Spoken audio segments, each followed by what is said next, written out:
দেখো, আজকে ৩টের সময় হিয়ারিং হওয়ার কথা ছিল, শুনানি হওয়ার কথা ছিল মদন মিত্র জামিনের আবেদনে, এবং সেই মতন ৩:২০ মিনিটে সিবিআই এর আইনজীবীরা আসেন এবং তারা জানান যে সিবিআই এর যিনি সুপ্রিম কোর্টের আইনজীবী রাঘবাচার্যু তিনি আসতে পারেননি।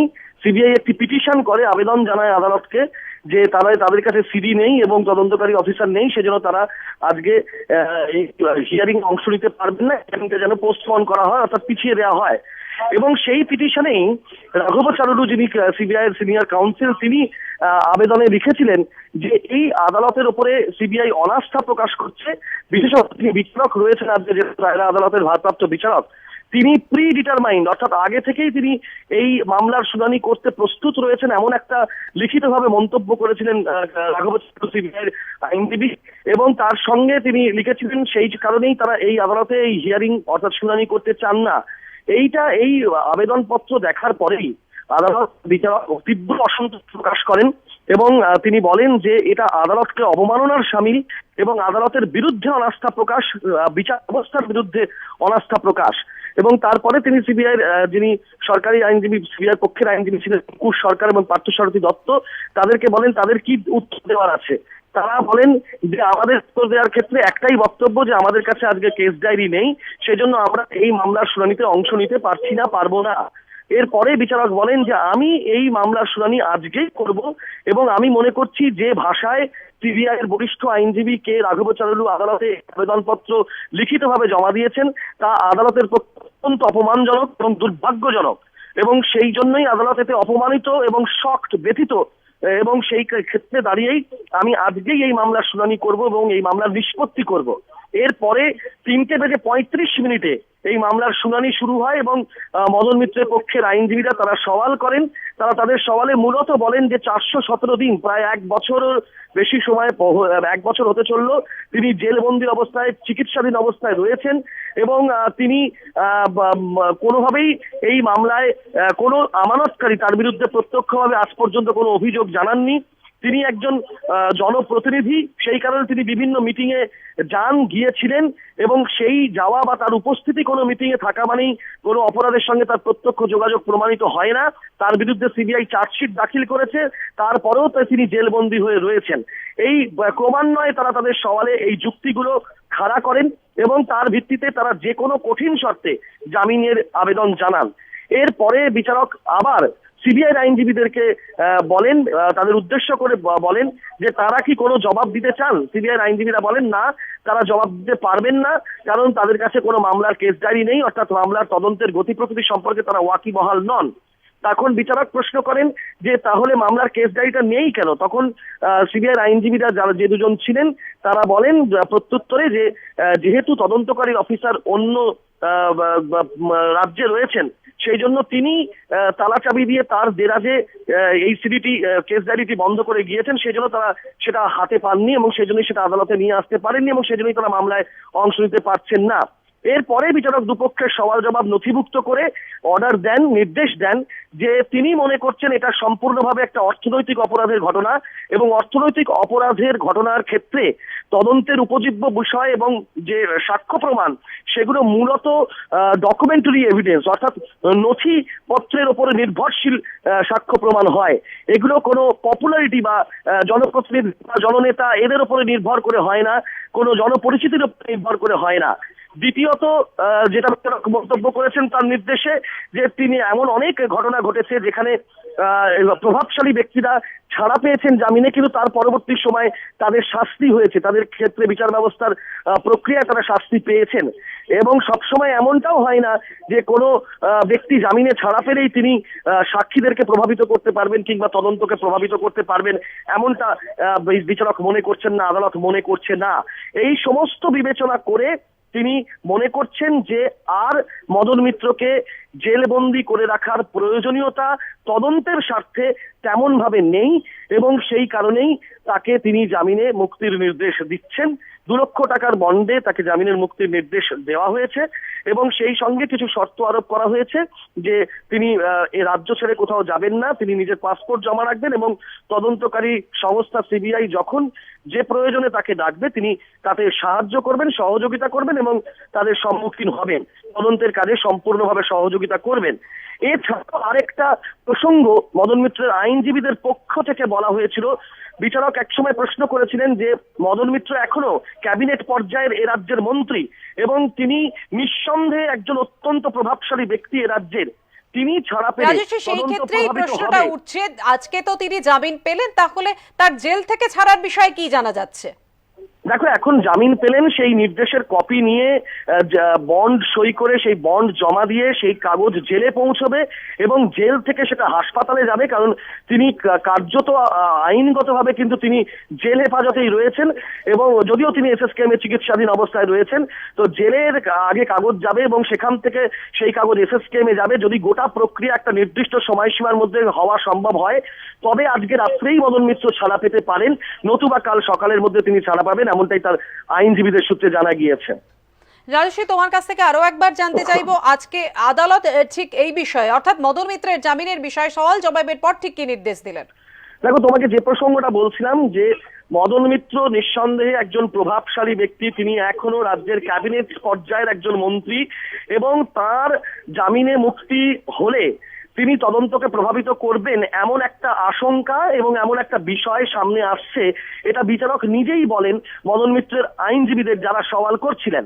সেই সময় মদন মিত্রের আইনজীবীরা তাদের পক্ষ থেকে প্রস্তাব দেন, যদি আদালত নির্দেশ দেয় তাহলে মন্ত্রী হিসাবে তিনি পদত্যাগ করতেও প্রস্তুত, মদন মিত্র তার পদ থেকে পদত্যাগ করতেও প্রস্তুত, এমন প্রস্তাবও কিন্তু দেওয়া হয় তার পক্ষ থেকে, অর্থাৎ মদন মিত্রের আইনজীবীদের পক্ষ থেকে।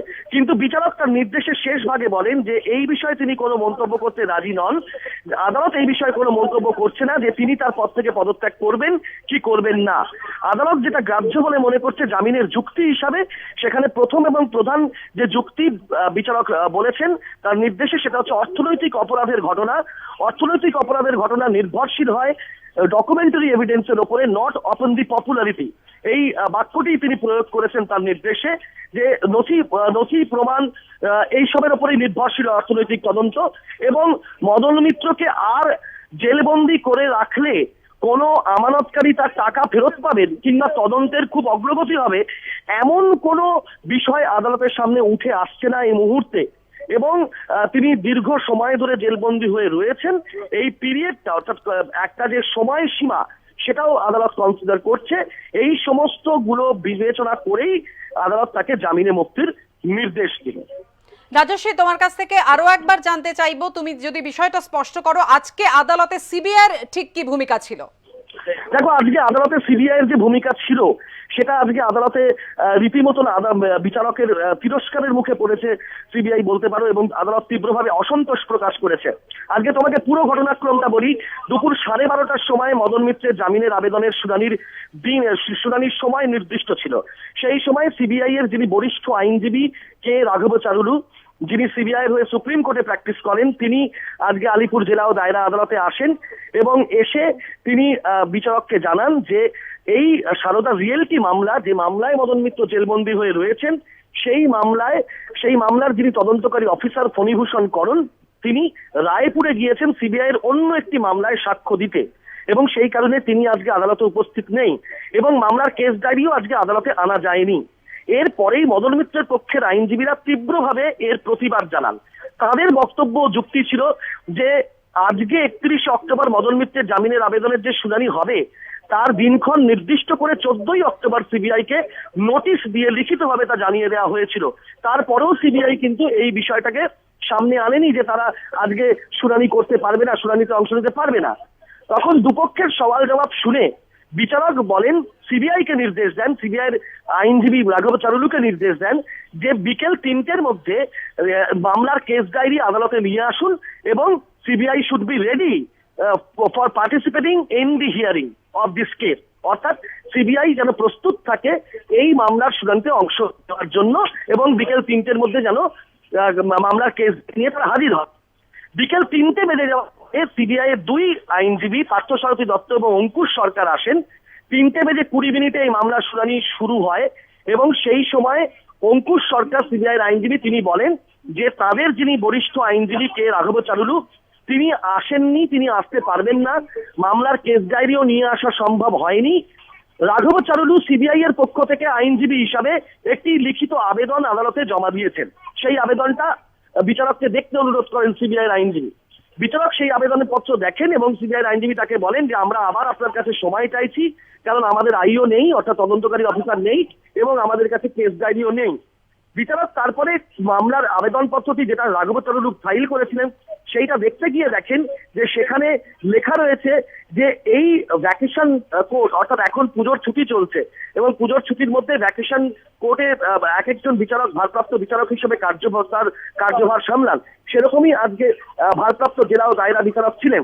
সেই ভারপ্রাপ্ত জেলা ও দায়রা বিচারককে প্রি ডিটারমাইন্ড বলে মন্তব্য করেছেন লিখিতভাবে কে রাঘব চারুলু সিবিআই বরিষ্ঠ আইনজীবী তার লিখিত আবেদনপত্রে। শুধু তাই নয়, তিনি বলেছেন যে এই বিচারকের কোনো আনডিউ হেস্ট আছে, এই ইংরেজি শব্দগুলো তিনি প্রয়োগ করেছেন। এই শব্দগুলোকে বিচারক মনে করলেন, বিচারক তারপরে তীব্র অসন্তোষ প্রকাশ করলেন এবং সিবিআই দুই আইনজীবী যারা উপস্থিত ছিলেন কোর্টে তাদেরকে তিনি বলেন যে এই মন্তব্যের মানে কি, আমাকে এইভাবে বিচারককে এইভাবে প্রশ্ন করা, তার নিরপেক্ষতা নিয়ে প্রশ্ন তোলা এবং তিনি একটা পক্ষপাতমূলক আচরণ করছেন, এই বক্তব্য বলার ভিত্তি কি? সিবিআই বরিষ্ঠ আইনজীবী তিনি নিজে না এসে কোর্টকে এড়িয়ে গিয়ে অ্যাভয়েড করে নিজে উপস্থিত না হয়ে আপনাদের হাত দিয়ে একটা আবেদনপত্র পাঠাচ্ছেন এবং সেখানে কোর্টের বিরুদ্ধে এরকম দুর্ভাগ্যজনক মন্তব্য করছেন। কেন, কিসের ভিত্তিতে করছেন, তার কোনো জবাব আছে? কিন্তু সিবিআই যে দুই আইনজীবী ছিলেন তারা এই বিষয় নিয়ে কোনো জবাব দেননি। তারা শুধু বলেন যে আমরা সময় চাই, কারণ আমাদের কাছে মামলার কেস ডায়েরি নেই এবং তদন্তকারী অফিসার উপস্থিত নেই। এরপরে আদালত আরো তীব্র অসন্তোষ প্রকাশ করেন এবং একের পর এক প্রশ্ন করেন সিবিআই আইনজীবীদের এবং শেষমেশ তিনি বলেন যে এটা অত্যন্ত দুর্ভাগ্যজনক এবং এটা অত্যন্ত অপমানজনক মন্তব্য এবং এই আদালত এটাকে অত্যন্ত সিরিয়াসলি নিচ্ছে, অর্থাৎ খুব গুরুত্ব সহকারে এটাকে নিচ্ছে এবং এটা শুধুমাত্র একজন জুডিশিয়াল অফিসারকে অপমান করা নয়, অর্থাৎ বিচারক হিসাবে তার নিজের প্রতি অপমান নয়, এটা তিনি মনে করছেন যে বিচার ব্যবস্থাকে অপমান করা, জুডিশিয়ারিকে অপমান করা। এইভাবে তিনি মন্তব্য করেন বিচারক এবং তারপরে তিনি বলেন তিনি আজকেই এই মামলার শুনানি নিষ্পত্তি করবেন, এই মামলা শুনবেন এবং এর রায় দেবেন। এবং তারপরে এই মামলার শুনানি শুরু হয় 3:35 প্রথমেই মদন মিত্রের পক্ষের আইনজীবীরা তারা সওয়াল করেন এবং সেই সওয়ালে তারা বলেন যে মদন মিত্র প্রায় 1 বছর ধরে জেলবন্দি অবস্থায় রয়েছেন, তার বিরুদ্ধে সিবিআই চার্জশিট ফাইল করেছে, তারপরেও তিনি দীর্ঘকাল জেলবন্দি অবস্থায় রয়েছেন, তিনি বিভিন্ন রোগে আক্রান্ত, এসএসকে হাসপাতালে চিকিৎসাধীন, একটা মেডিকেল বোর্ডের আন্ডারে তার ট্রিটমেন্ট চলছে এবং এই পুরো প্রক্রিয়াটার মধ্যে তার কোথাও কোনো রকম ভাবে তিনি কাউকে ইনফ্লুয়েন্স করা, প্রভাবিত করা এরকম কোনো কিছু ঘটেনি এবং কোনো আমানতকারীও প্রত্যক্ষভাবে তার বিরুদ্ধে এখনো পর্যন্ত কোনো অভিযোগ জানায়নি। তাই যে কোনো কঠিন শর্তে মদন মিত্রকে জামিন দেওয়া হোক, এটাই মদন মিত্রের আইনজীবীরা আবেদন করেন। এরপরে বিচারক সিবিআইয়ের আইনজীবীদের উদ্দেশ্যে প্রশ্ন করেন যে তাদের কোনো বক্তব্য আছে কিনা, কিন্তু সিবিআইয়ের আইনজীবীরা সেই একই কথা বলেন যে তাদের কাছে মামলার কেস ডায়েরি নেই এবং সেগুলো তারা এই মামলায় অংশ নিতে পারছেন না, শুনানিতে অংশ নিতে পারছেন না।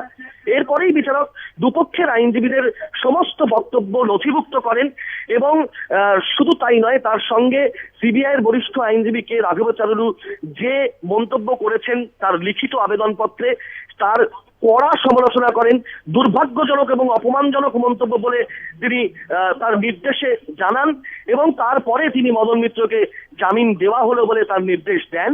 জামিন দেওয়া হচ্ছে 2 লক্ষ টাকার বন্ডে এবং তিনি রাজ্য ছেড়ে যেতে পারবেন না, তার পাসপোর্ট জমা রাখতে হবে, তদন্তে তিনি সহযোগিতা করবেন, তদন্তকারী সংস্থা সিবিআই ডাকলে তিনি প্রস্তুত হবেন, যখন তাকে ডাকা হবে তিনি সম্মুখীন হবেন তদন্তে।